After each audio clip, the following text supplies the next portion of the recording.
Hello,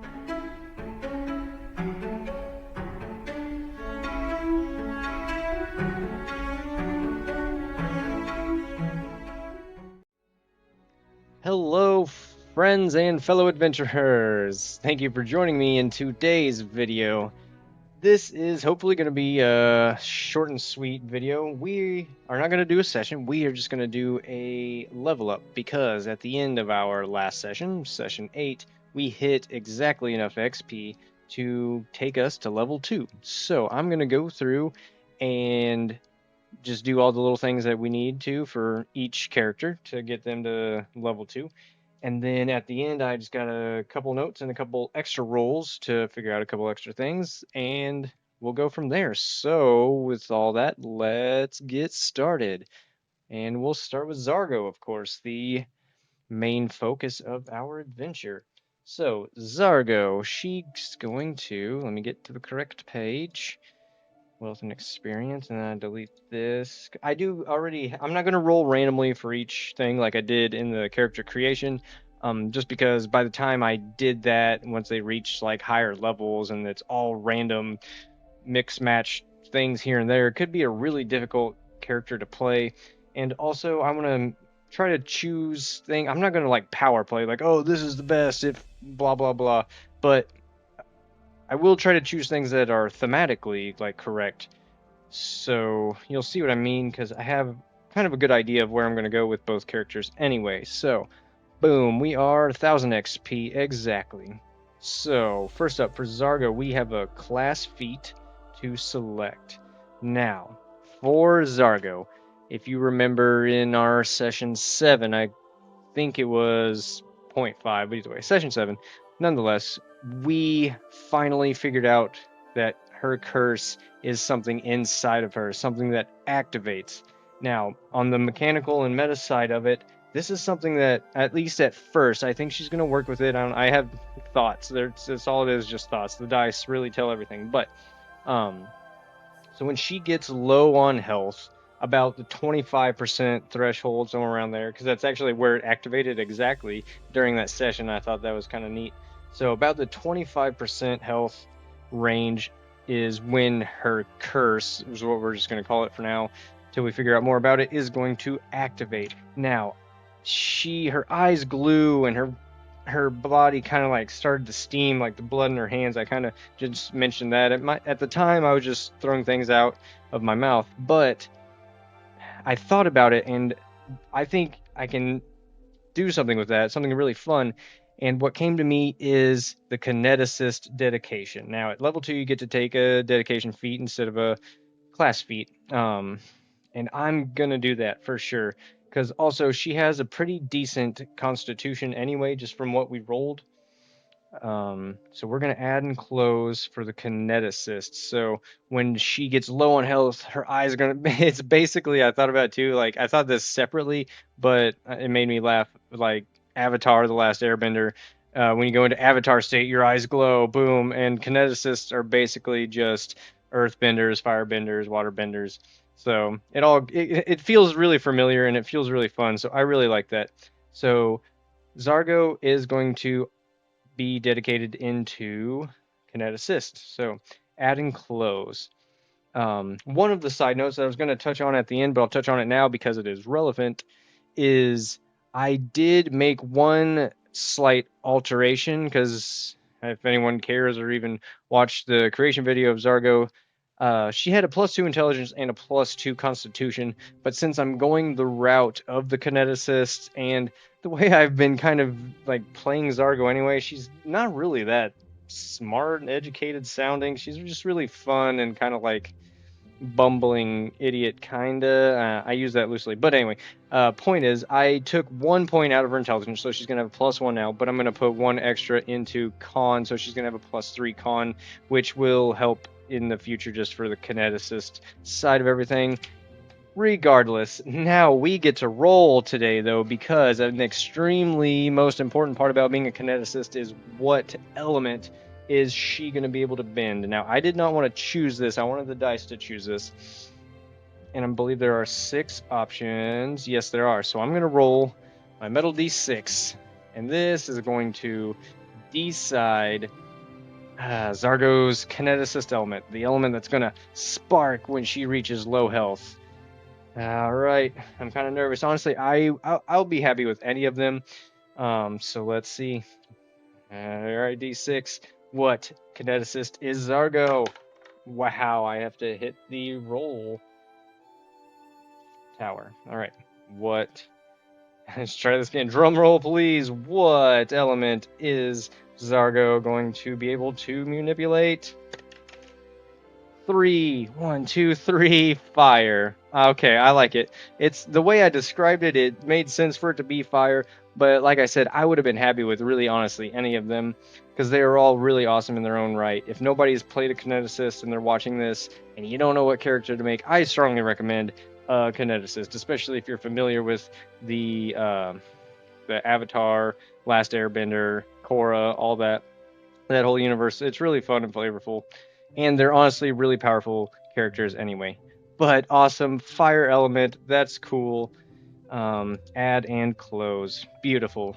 And next up on the character up, leveling up, blah blah blah. Sorry, I trip over my own words a lot, but that's why I'm making these videos. We have a skill feat. Now, the skill feat I was kind of looking into, and it's going to make sense because I'm going to have Zargo be pretty good with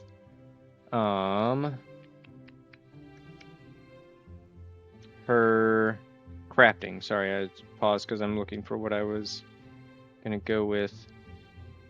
Can I not do it now? Improvised tool. There it is. Okay. Improvised tool. Now, crafting is intelligence based, so I think when I level up, I'm going to still put some into intelligence. So by taking one away from my intelligence, I did kind of hurt myself a little bit when it comes to her crafting rolls. But she's going to be able to repair her shield and everything, and improvised tool. Because I went through all, skill feats are kind of meh all around really, so we're just gonna go improvise tool so she doesn't need a repair kit. And I think this came with the remaster, is she gets to craft some basic items as if she had their formula. So for instance, what really kind of made it for me is replacement thieves picks, because when we get to Vega, I'm gonna kind of focus her more on lock picking and things, because as we noticed in this recent dungeon we were just in, picking locks is going to be very useful, and being able to create lock picks on the fly, that's going to be really useful. So of course you have to have materials, raw materials, to be able to do that, but we'll get into all that. Anyway, they all kind of like complement each other, so that'll be nice. And I believe with that was a very simple level up for Zargo. Let's check out her stats. She now has 38 max hit points, beautiful. 17 AC, which is still pretty low, especially for a fighter. But in the next couple sessions, I'm going to be having Zargo go shopping and get her some heavy armor, because right now she was only in medium armor, and her build is kind of revolving around her having that heavy armor, giving her that extra AC boost. So we will do that in the sessions to come, and we are finished with Zargo's level up for now. She is a fire kineticist dedicant. I don't think that's a word, but it is now. All right, so for Vega, here we go. Let's level Vega up. We are going to remove this, so that way, boom. All right, exactly 1000 XP. So she gets a class feat for her rogue. What are we gonna do? I don't think we're gonna do a dedication for her. She's already dedicated into cleric, and she got that at first level. So I think what I'm gonna do for her is a nice and simple quick draw. So she's gonna be able to draw a weapon and then strike with it with one action. So that's really powerful. She's gonna be able to like pull out her bow and boom, throw an arrow. Well, shoot an arrow, obviously, but shoot an arrow just with one action, and then obviously she can go from there, like use an action to store it, and then get her weapon out, and then boom, in one turn she shot an arrow, and now she's ready to fight. Cool beans. Simple, add and close. skills. Because she's a rogue at level 2, she gets to turn one of her skills into an expert skill. Now, with what I was just saying as we were leveling up Zargo, is I'm going to put her kind of on lockpick duty. So thievery is going to expert. She's going to have a plus 10 in that. Now, feats for her, I'm kind of unsure. As I was looking over it, I was thinking assurance to just go for that simple lockpick right off the bat.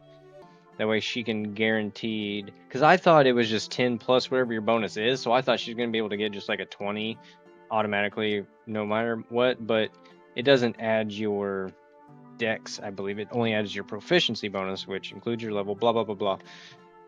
Useless information, so we are going to choose assurance, add and close, and then with assurance, we are going to put it in thievery. Awesome possum. Okay, cool. I said it's going to be a quick video. We're already at 12 minutes. It looks like Vega is complete though. She was already missing a lot of hit points, so that's why she's missing there. But max 24 hit points, beautiful. An AC of 19 just by standing there doing nothing. That's really good. Yep, her attacks went up. Yada yada yada. Nothing else super special about that other than that awesome thievery. So, boom, Vega is finished. Alright, so just a couple other things I wanted to roll for. Now, when Zargo gets her armor, she's going to come out of her guard uniform, which is just the ugly red and yellow that I just kind of picked because, I don't know, it was just kind of like the theme I was going with when I was creating everything. And it's now what I made the colors of the guard anyway. But when Zargo is going to buy her own armor, and if she ever breaks away from this or does any side adventuring away from all that, she's going to need a color scheme. I already have a color scheme for Vega because she is a cleric of Torag, so gray and gold is kind of her color scheme. So I got a list of colors, and we're going to roll on it. There's 12 there. Zargo is going to roll twice, and those are going to be her main 2 colors for her color scheme. If we roll the same number, I'll re-roll. So what is the first color of Zargo's new color scheme? This could come out really funky, but you know, that's why we ask the dice. 7. White is 1. And her second color for her color scheme is going to be 4, which is green. White and green. Okay. I like it. Cool. White and green. Very appropriate for an orc. Which is funny because some of my first original concepts of her was her with white, very white armor and undercloth and all that. So that works out perfect.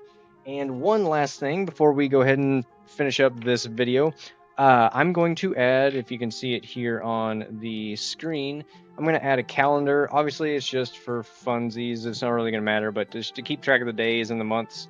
And we're on a tropical island, so even if we roll like the December month, which in the Pathfinder world is Cuthona for December. La la la. I need to stop saying too much. So we're going to roll a d12, and we're going to roll a d20 and a d10. No, I need to grab the right dice. A d20, a d10, and a d12. And that's going to give us a month and a day of that month. So, what month is our tale taking place? Blam, 12. What do you know? The 12th month. Just like I said. So it's going to be taking place in Cuthona. Obviously, I mean, maybe not obviously, for anybody who doesn't know, but the names of the months kind of correlate with some of the major deities. So Cuthona correlates with Zon Kuthan, which is kind of an evil god for like torture and pain and blah blah blah blah. But so that's where we're gonna be. We're gonna be in basically December, Cuthona, and it's gonna be the, what do we have there? A 1 and a 5, the 6th of the month. So sweet. And with that, let's roll a d8 just to take it one step further. What day of the week? Or no, we already know what day of the week it is, so never mind, I don't even need to roll that. It is currently Sunday. Now, in the Pathfinder lore, Sunday is Sunday, Mondays are moon days. Tuesdays are toil days. And then it goes wheel day, oath day for Thursday, fire day for Friday, and star day for Saturday, which I think is a really neat concept and it's kind of easy to correlate. So anyway, so we are currently Sunday, the 6th of Kuthona. Awesome. And with that, I'm going to end it there. Thank you guys for joining me for this relatively short, even though it wasn't, video on our leveling up, and I will see you in session 9. Thank you, and goodbye, friends.